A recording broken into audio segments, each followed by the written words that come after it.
कौमी असम्बली ने 27वीं आईनी तरमीमी बिल की 8 इजाफी शिकों के साथ मंजूरी दे दी। आईनी तरमीम के हक में 234 अरकान और मुखालफत में 4 अरकान ने वोट दिया। अपोजिशन ने ऐवान में शदीद एहतजाज करते हुए इजलास का बॉयकॉट कर दिया। 27वीं आईनी तरमीम में शामिल की गई नई शिकों के मुताबिक मौजूदा चीफ जस्टिस याहिया आफरीदी अपनी मुद्दत मुलाजमत के दौरान चीफ जस्टिस ऑफ पाकिस्तान ही रहेंगे। आइंदा चीफ जस्टिस ऑफ पाकिस्तान वो जज होगा जो विफाकी आईनी अदालत और सुप्रीम कोर्ट के चीफ जस्टिस में से सीनियर हो। तफसील देखिए आसिफ बशीर चौधरी की इस रिपोर्ट में। सेनेट के बाद कौमी असम्बली से भी 27वीं आईनी तरमीम का बिल 2025 मंजूर कर लिया गया। आईनी तरमीम के हक में 234 अरकान और मुखालफत में 4 अरकान ने वोट दिया। 234 members cast their votes for ayes, 4 members for noes. Consequently, the bill is passed by the Assembly by not less than 2/3 of the total membership of the Assembly. Opposition ने 27वीं आईनी तरमीम के खिलाफ ऐवान में शदीद एहतजाज किया। स्पीकर डाइस का घेराव किया, बिल की कापियां फाड़कर हवा में उड़ा दी, नारेबाजी की और बाद में अपोजिशन ने इजलास की कार्रवाई का बायकॉट कर दिया।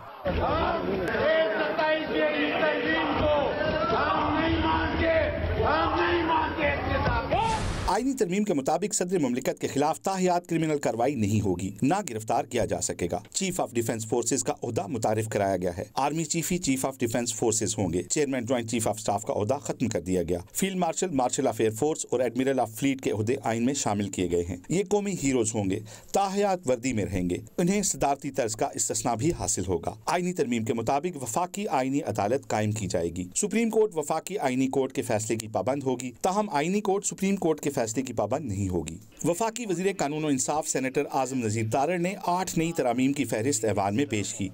सेनेट से मंजूर शुदा 27वीं आईनी तरमीम के बिल में से 4 शिकें निकाल दी गईं और 4 नई शिकें शामिल की गईं। नई तरामीम के मुताबिक मौजूदा चीफ जस्टिस अपनी मुद्दत के दौरान चीफ जस्टिस ऑफ पाकिस्तान रहेंगे। ताहम आइंदा चीफ जस्टिस ऑफ पाकिस्तान वो जज होगा जो वफाकी आईनी अदालत और सुप्रीम कोर्ट के चीफ जस्टिस में से सीनियर हो। आईनी अदालत का जज बनने से इनकार पर मुतलका जज के खिलाफ सुप्रीम जुडिशल काउंसिल में रेफरेंस दायर होगा। ताहम सुप्रीम जुडिशल काउंसिल में कार्रवाई के दौरान मुतलका जज को रसाई दी जाएगी। रिटायरमेंट की सूरत में जज को मुकर्ररा मुद्दत तक पेंशन और मुराद दी जाएंगी। सुप्रीम जुडिशल काउंसिल के नए कवायद 60 दिन में बनाने की तरमीम भी मंजूर की गई है, जिसके मुताबिक वफाकी आईनी अदालत और सुप्रीम कोर्ट के सीनियर जजेस जुडिशल काउंसिल के रुकन होंगे। सदर attorney general chief election commissioner के हल्फ से मुतालिक तरमीम वापस ले ली गई। अब इनसे हल्फ चीफ जस्टिस पाकिस्तान ही लेंगे। सेनेट से मंजूर 27वीं आईनी तरमीम के मुताबिक ये हल्फ चीफ जस्टिस वफाकी आईनी अदालत ने लेना थे। आसिफ बशीर चौधरी, जियो न्यूज, पार्लियामेंट हाउस, इस्लामाबाद।